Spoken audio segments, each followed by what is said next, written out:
for is collagen and bone broth and all of that. How did you come to those things as a key ingredient to health and wellness?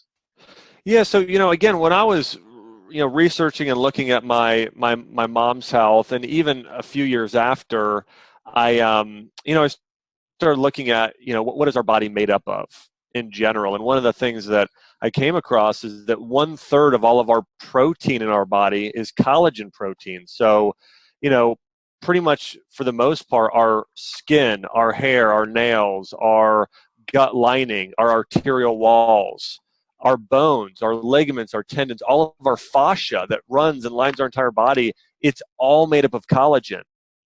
And after we hit the age of 25, our body produces less collagen over time. But I really believe that collagen is this critical nutrient that our body is not getting on a regular basis. And so, just the results I've seen when I've supplemented collagen in people's diets have been really powerful. For instance, my own sister started using collagen, and she always had a problem with having very thin hair, brittle nails, and she started using just collagen and bone broth. And after 2 weeks, she called me up and she's like, "Josh, what is in this?" And I just said, "Oh, it's collagen." And she said, "I've never had my hair so thick. I've never had my nails be so strong." And she said, "And I've tried aloe vera and biotin and all these other things." And she was just like, "I couldn't believe this." And so, the thing about collagen is, and here, I've recommended a lot of supplements. I've taken a lot of supplements over the years.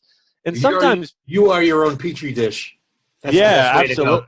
Absolutely. And so, a lot of times people take things and don't notice a difference. And I think one of those reasons is that, you don't have that deficiency then. If your vitamin D levels are 100, you don't need more vitamin D, versus if they're 15 and you're living in Philadelphia, then hey, you're more likely to need it than somebody who lives in Florida or Arizona. So collagen is one of those things that it's missing in our diet. Our ancient ancestors, they'd never consumed just a plain chicken breast.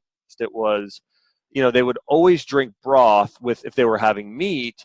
And I think about this, and you've seen this, Daniel, when you taught 15 years ago. I remember teaching a lecture it was probably 12 years ago, and asking people, how many of you have heard of omega-3 fatty acids?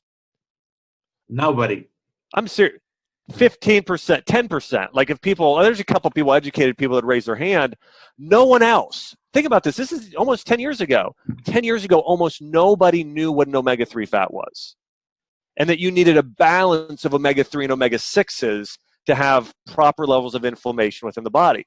That they didn't know 3 years ago. Yeah, exactly. Now, most people know that today. Anybody that reads enough or educated nutrition, they know you need a balance. We're going to see in 10 years from now, it'll be the same conversation. You need the right balance of amino acids, the right balance of collagen-based proteins, and what I'll call muscle-building proteins, which are built with branched-chain amino acids and methionine. And so we need that balance for proper, repair and regeneration of certain tissues within our bodies. So, I think that collagen is only going to continue to grow in popularity. And I think, I think in general, it's probably one of the top, 5 biggest deficiencies that the average person has in their diet today.